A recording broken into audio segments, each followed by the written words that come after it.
Can you solve this geometry challenge? Here's the question. Given these three squares having an area of 26 square units, 58 square units, and 68 square units, and if we arrange these three squares, we created a triangle. Now the question in this video is to find the area of this triangle.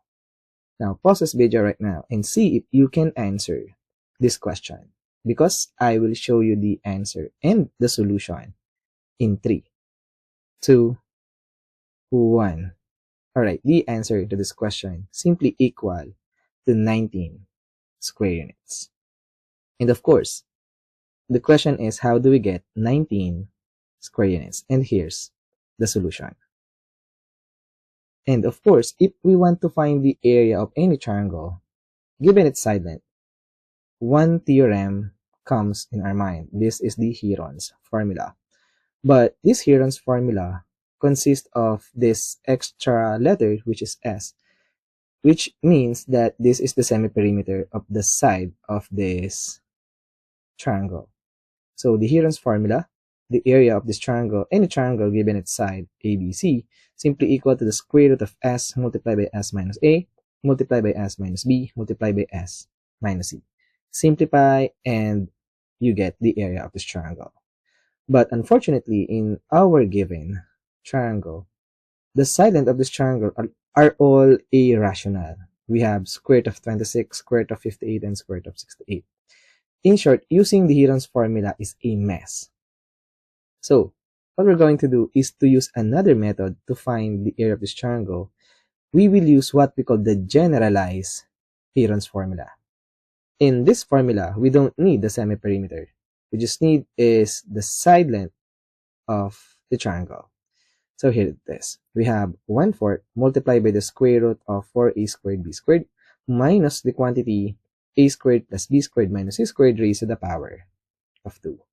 And of course, before we use this formula, let's prove this formula. So I will show you how this formula is formed.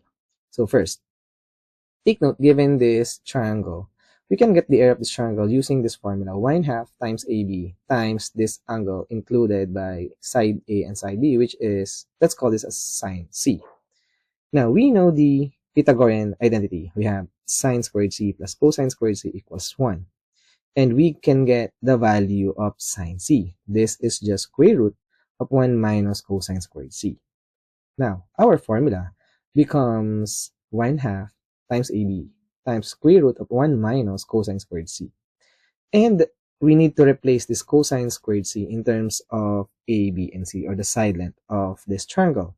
So what we're going to do is to use what we call the cosine law. Now, rearrange some terms a little bit and find the cosine C. If we do that, we get cosine C equals A squared plus B squared minus C squared all over 2AB.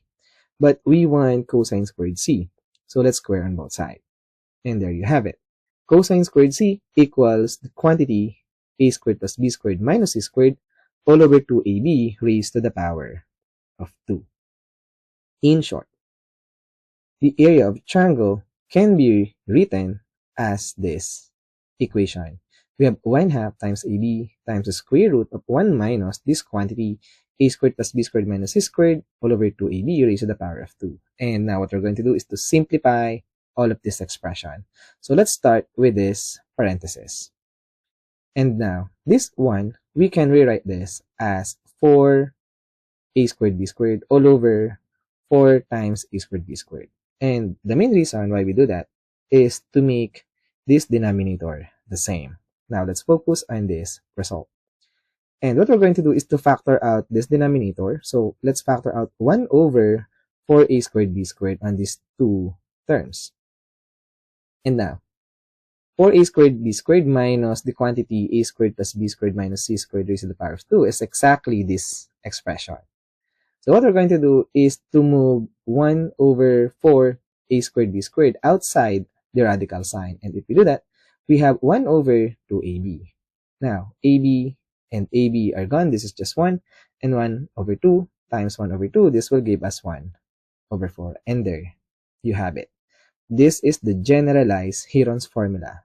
And what we need is the sides of any triangle, side A, B, and C. So now, let's use this formula to find the area of this triangle. Now, we know one side of this triangle is simply equal to square root of 26. The other side is square root of 58, and the other side is square root of 68. Now, let's call side A as square root of 26, and side C as square root of 68, and side B as square root of 58. Now, we have A, B, and C, and we have the formula to find its area, and what we need is A squared, B squared, and C squared. So, A squared here is just 26, B squared is 58, and C squared is 68. Now, just plug in all the information, and there you have it, we have the area of the triangle. So, just simplify this expression, and we have 1/4 times the square root of 5776, and the square root of this number simply equal to 76. And 1/4 of 76, this will give us 19. Therefore, the area of this triangle simply equal to 19 square units using the generalized Heron's formula. And as always, we are done.